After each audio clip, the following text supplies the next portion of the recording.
made it to Chiro Hustle. Sit back and learn from the greatest influencers in the profession on the world's #1 chiropractic podcast. Before we dive into this powerful episode, please remember to subscribe to our channel and give us a 5-star rating on iTunes and continue hustling. This episode is sponsored by Imaging Services, Chiro Health USA, Chiro Moguls, Chiropractic Rocks, True Weight Solutions, Pure Chiro Notes, Titronics, doTERRA, Sherman College of Chiropractic, SCED, New Patients in a Box, the Influencer Authority Podcast Training, and Prime Spine Consulting.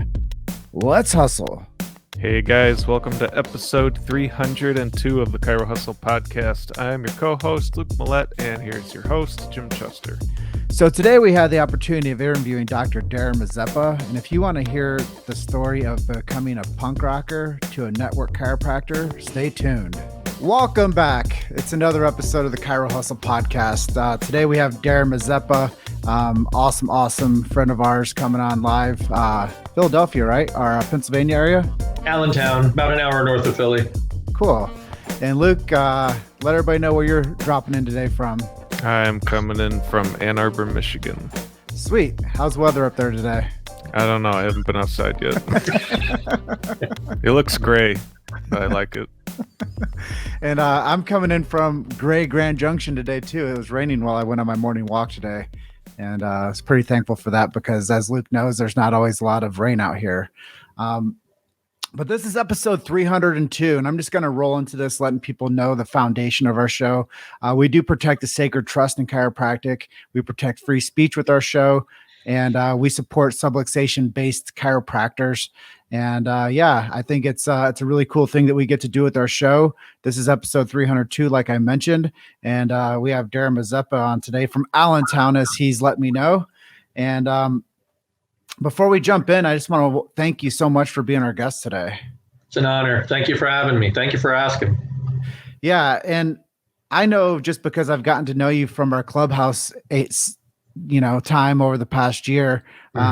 You got a really cool backstory. If you could just share with our audience today your chiropractic story and what influenced you to be in this beautiful profession of chiropractic. Well, it's a funny story. It's a rolling story. I'm second generation chiropractor. I'm born and raised in chiropractic.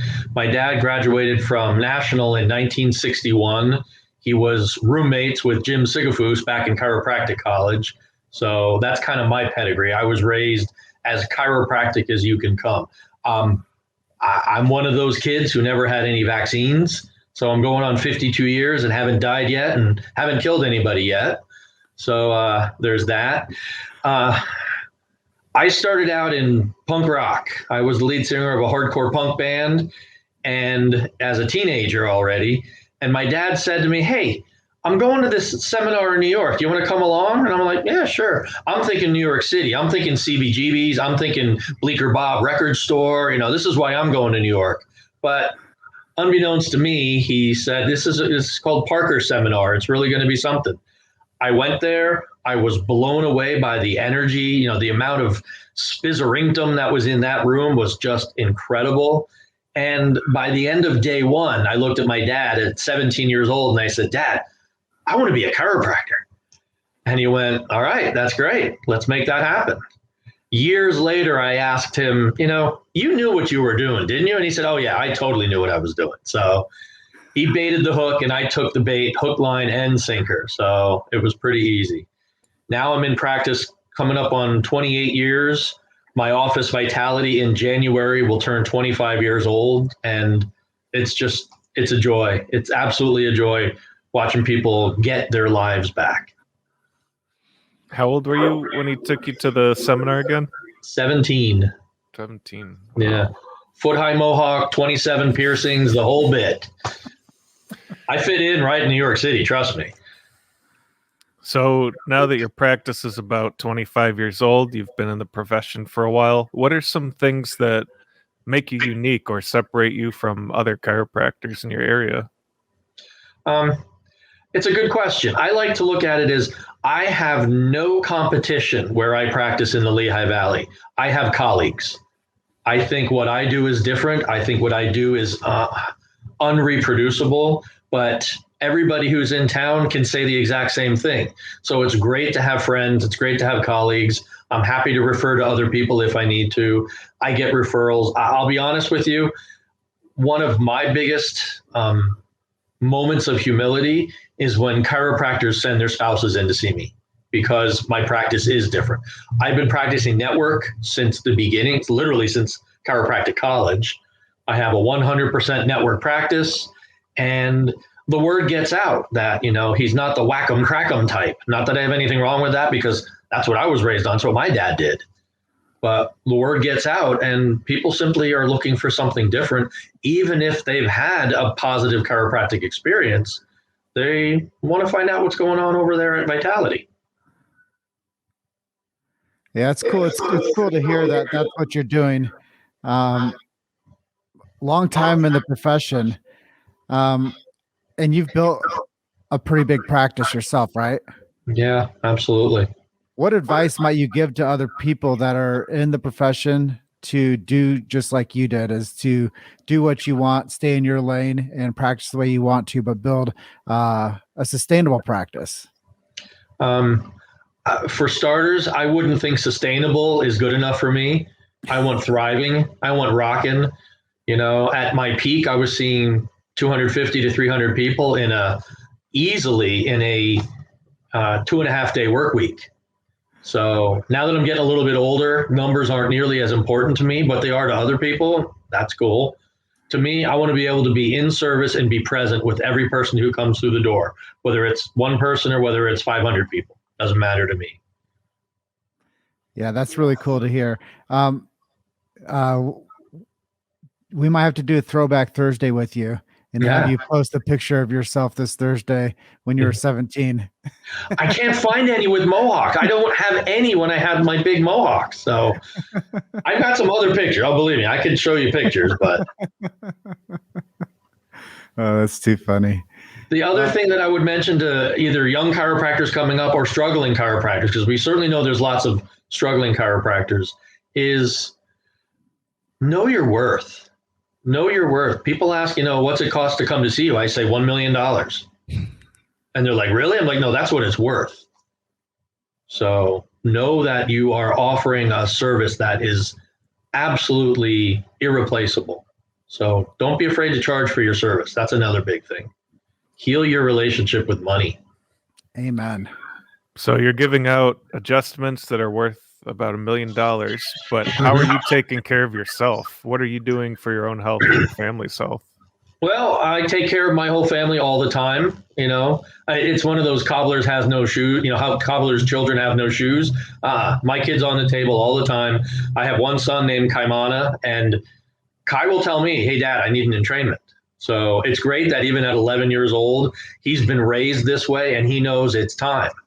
There will be times when I say, hey, get on the table, and he will. But in general, it's one of those situations where I'm really happy when he says, can I get on the table? I'm like, you bet you can, pal. Absolutely. As far as taking care of myself, I just took 10 days off and went to Hawaii with him. I had the pleasure of getting to see Dr. Sofia Rodriguez over on Kauai, and we exchanged entrainments over there. So even when I'm on vacation, I'm still looking at taking care of myself too. So self-care is not something I find difficult to do.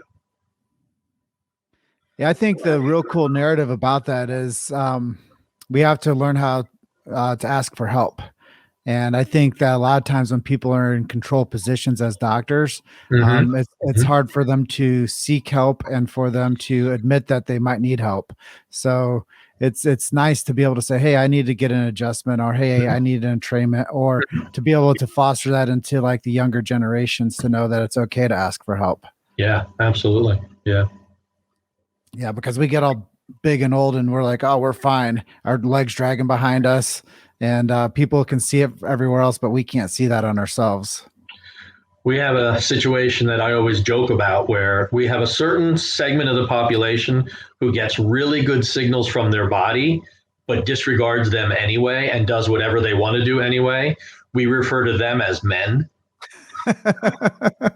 If other, unless men have a body part falling off of them, they think they're fine. They think everything's okay. So, what are some of your favorite ways to stay connected to your patients and your local community? Great question, Luke. I'm all about connection. I've spoken at different events and seminars and whatever about the concept of connection. Get to know your people. I have a weird brain that remembers nearly everything. So if I see somebody that I haven't seen, they come back after 3 years, I'll be like, hey, how'd your cat ever do with that procedure? And they look at me like, how do you remember that? It's important to maintain that connection with people and deep personal connection with people. It's really critical to know what's going on in their lives more than just what aches or pains they're bringing in, So that's the first thing you can do is just know your people, know your practice members. Yeah, the key to long-term success is personal relationships. And taking care of people is something that really matters. I like saying that. I don't have one boss. I have hundreds of bosses. That's cool. So you've been around the chiropractic space and grew up in a chiropractic household. Who are some of your chiropractic heroes and who's inspired you? I know probably your dad had something to do with that, but who are some of these early mentors of yours? Yeah, obviously my dad. The first 2 years and change, I actually worked out of his office, and it was one of those things where in the beginning, you're talking early 90s, there's no overhead like no overhead. So I really cut my teeth in his office and knew that it wouldn't be forever, but just kind of, that was a great place to start. And basically I was in his office on the off hours when he wasn't there. So I learned how to build a practice literally from the ground up, from 0 people, except my mom, on up. And I from there, Donnie Epstein, I was the biggest naysayer, poo-pooer of network on the planet until one of my dear friends, Abby Kramer, a classmate of mine, said, look, come from a space of education, put up or shut up. There's going to be this network seminar down in Orlando, Florida, and it's the beginning stuff. It's the rudimentary stuff, and you should go to that and check it out and then make a decision.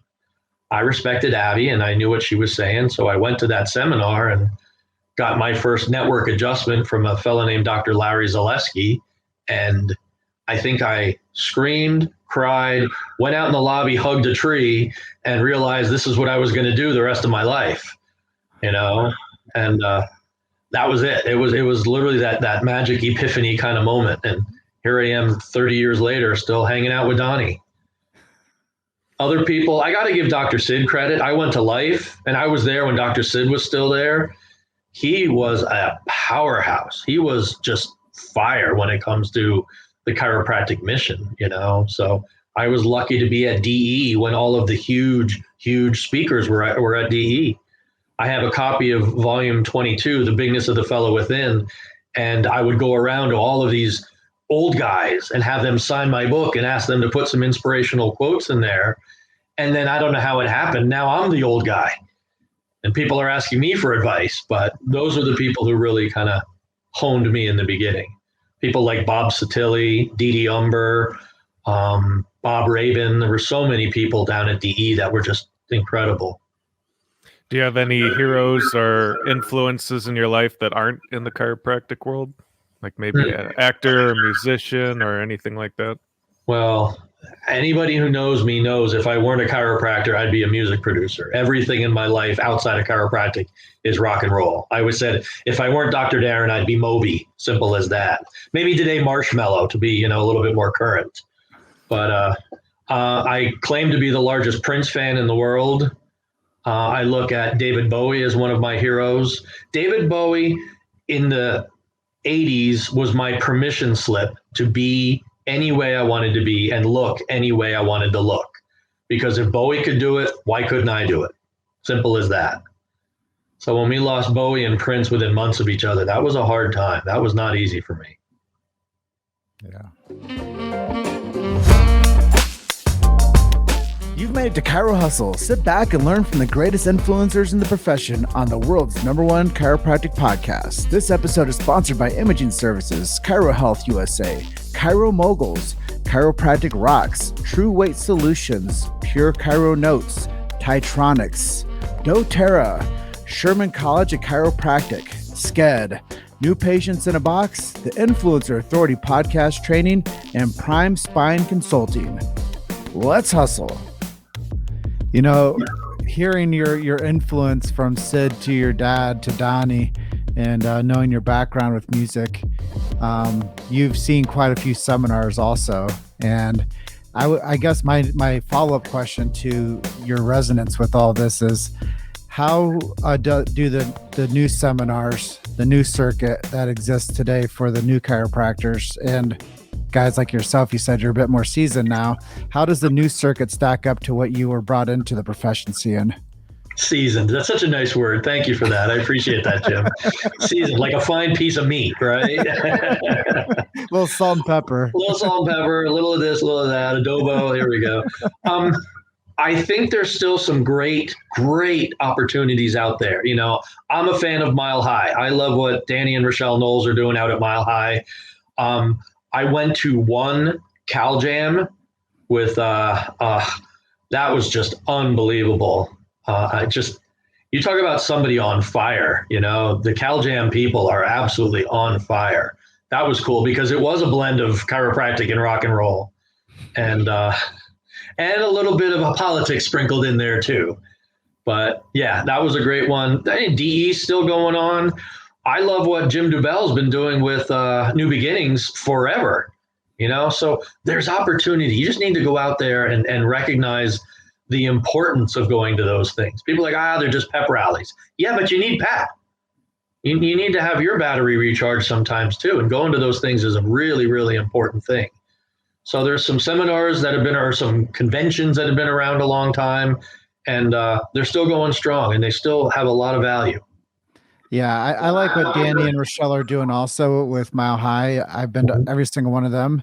I think that Jim, they just celebrated their 30th New Beginnings this past weekend. Yeah.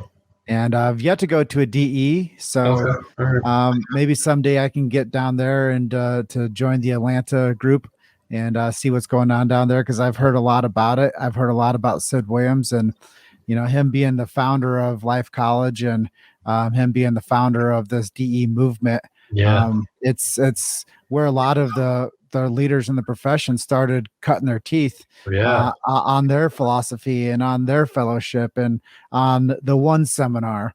And I know that there used to be a Parker too, and that's where your dad first took you. But I think there was only like a couple like seminars on the circuit. There was probably like a DE, a New Beginnings, and Parker, or the Parker, New Beginnings, then DE. And I don't know if there's anything else out there. Was there? Way back then, not really. You know, and Parker was huge. They talk about it being the legendary New York City Hilton Parker seminar. I think it was 3,000 people. Dr. Bernie Siegel had his book, Love Medicine Miracles, out at the time. He was one of the keynote speakers. I mean, it was just, Jim Parker was absolutely a force also. Amazing. I'm blessed to say I got to meet Dr. Jim Parker as a teenager, you know? I guess that's a good follow-up too. Is like, who are the luminaries now? Who will be the ones to protect the sacred trust and to carry the torch forward? Me.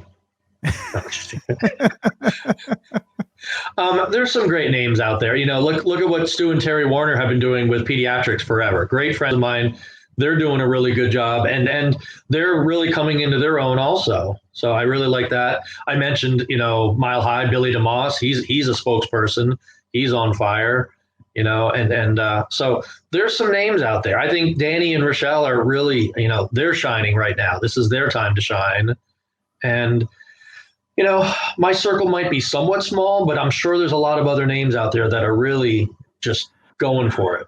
No, it's cool to hear perspective. And I think that there's a lot of value in getting, you know, our guest perspective on their chiropractic, you know, and you don't practice the way that most people in the chiropractic profession practice doing that work. Right. And you still came up in a chiropractic household and you still learned chiropractic philosophy. You still got a chiropractic degree. Mm-hmm. And I think it's cool to hear your perspective on how you see and what you have, experienced. So Yeah. I think everything you do you're sharing with us today has a ton of value. Yeah. And I guess my next follow up is, are you more of a DD guy or more of a BJ guy? No, that's an easy one. I'm a DD guy. I'm a tone guy, DD was absolutely off his nut, and I love that about him. BJ was much more of a science guy, and I respect that. Believe me, I love being science nerd, and I love being in the realm of the voodoo and the witchcraft. I totally own both of those camps.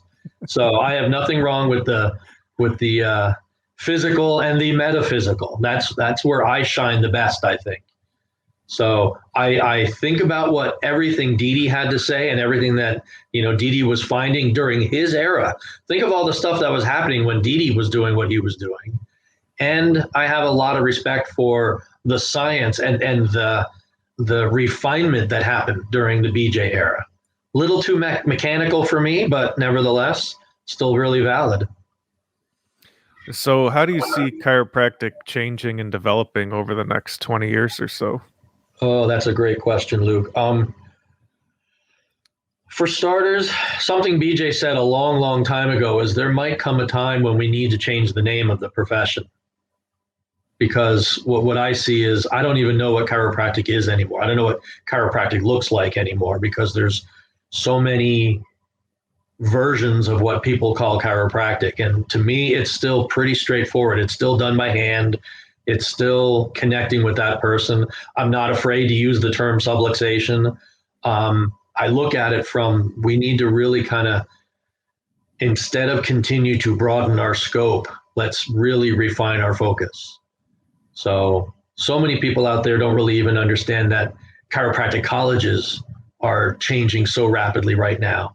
There's only really a couple chiropractic colleges that are teaching the chiropractic purpose and the chiropractic mission. And I'm really okay with me handing in my license and saying, all right, I'm going to be an energy healer from now on, and make sure that that's going back to traditional chiropractic. But if my state board, I'm lucky to be in Pennsylvania. Our state board is pretty flexible with what you're allowed to do, but still really embraces the chiropractic mission. Yeah, I think you're spot on with a lot of what you're sharing there. The chiropractic title has been under siege for a long time, and it's been infiltrated by people and groups that want to own the profession of chiropractic and make it fit into a medical situation. Sure. And I've always seen chiropractic as being a standalone profession that started to slowly get parceled out to the medical profession through passing state boards and taking non-chiropractic exams to become a chiropractor. I always thought that a chiropractor could get a degree for much easier accomplishment and still be a doctor of chiropractic. And I think that the institutions make chiropractors jump through a lot of hoops in order to go out and adjust with what they know how to do. And I think that they run parallel to each other, the things that a chiropractor has to do to become a doctor. But I also think that they could be proficient enough without running through the state boards and all the medical input to the profession. So I think you're right. There are some parallels and it is necessity, but it doesn't mean that you have to have that in order to adjust.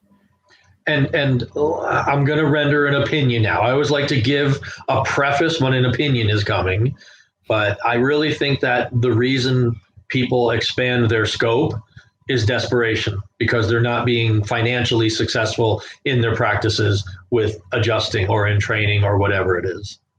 So let's bring in more magic bullets, magic this, magic that, because that will help. That will change things. And I don't really think that, fundamentally works, because then you have to bring something else in and then something else in and so on and so forth. It's the same with licensing bodies.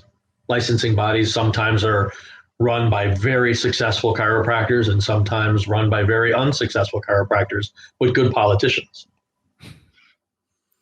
So, as we start to wind down on this interview and approach our last question, maybe you could tell us, what are a couple miracle stories that you've seen unfold in your office over the past few years? Oh my gosh.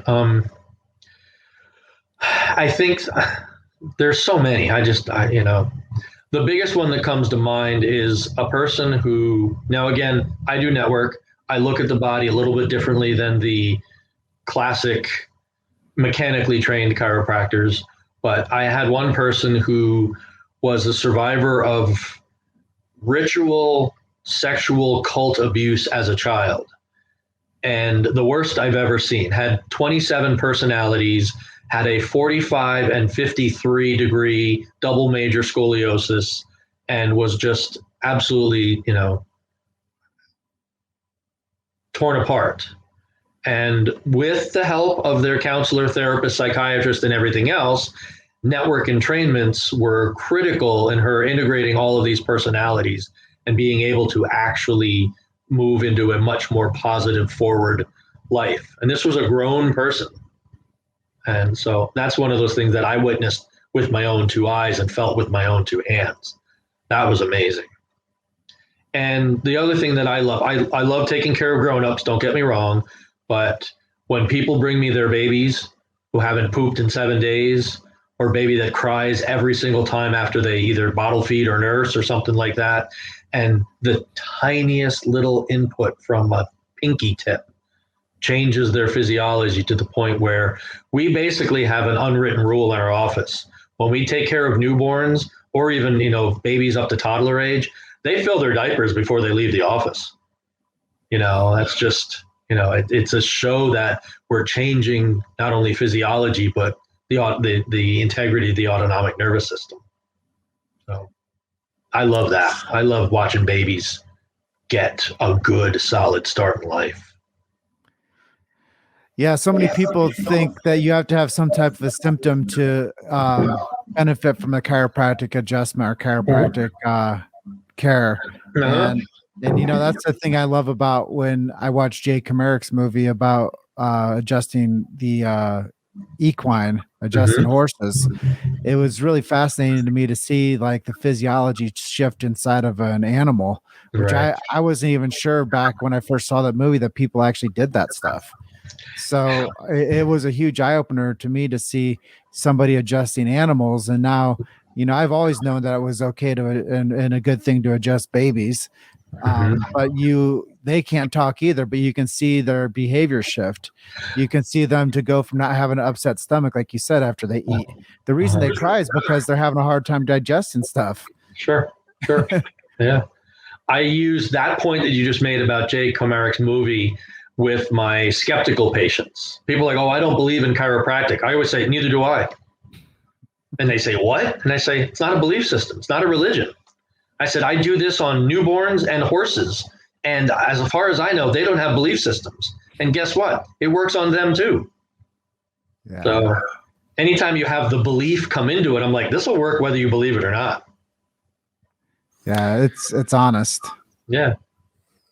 Well, we're starting to wrap up this episode. Dr. Darin, why don't you let our listeners know some of your websites or social media links where people can find out more about you? All right, let's see. Our Insta is vitality_LV. I can be found on Facebook at just Darin Mazepa. Our Vitality office is on Facebook also, Vitality Natural Healthcare Center, Lehigh Valley, PA. That's a long one. You can get to us through a couple different websites. You can get to us through thevitalitycenter.com, or my favorite URL that I have right now is thisisvitality.com, because that's what we dispense out of our office is increased vitality.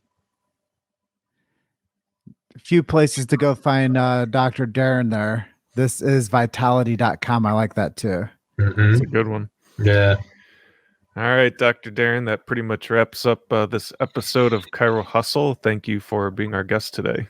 You're welcome. Can I add one thing at the end? Of Please. course. I was actually going to ask you if there's anything we didn't ask you. Please share with us. At this point in my life, I feel a lot like Willy Wonka, and I'm actively looking for Charlie Bucket.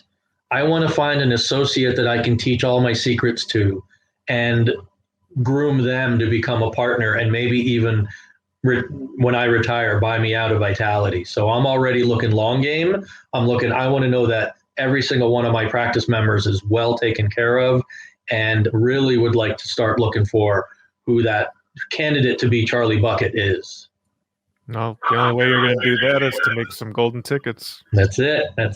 Who wants the golden ticket, right?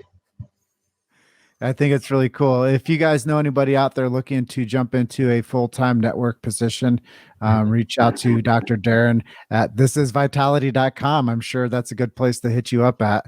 There's an email if they want to send a resume, vitality@gmail.com.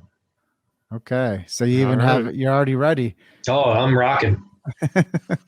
Yep. Well, Dr. Darin, go ahead, Luke. No, I was just going to say exactly what you were saying. Thank you for being. See how good they are together. Thank you for being our guest today. We love and appreciate you. We're so thankful to have you on as episode 302. And yeah, man, I can't wait to see you next. I can't wait to see you too. I'll be out in Westminster next weekend. So if you're around, come by the old hotel. Yeah. Yeah, it'll be good to see you too. But yeah, with that said, we want you to have a great rest of your day, and yeah, we'll be in touch soon. Awesome, thanks. Thank you, Luke. Always a pleasure to see you too, man. You too. I just love the fact that it's always like, where's Waldo? Where's Luke this time? Where's Jim this time? You know, you guys, you get around, and I love that about you. Love and appreciate both of you guys too. Thank you so much for having me. No problem. We'll see you next time. Yeah. Cheers. Aloha. Thanks for listening to Chiro Hustle. Don't forget to subscribe and check back next week to continue hustling.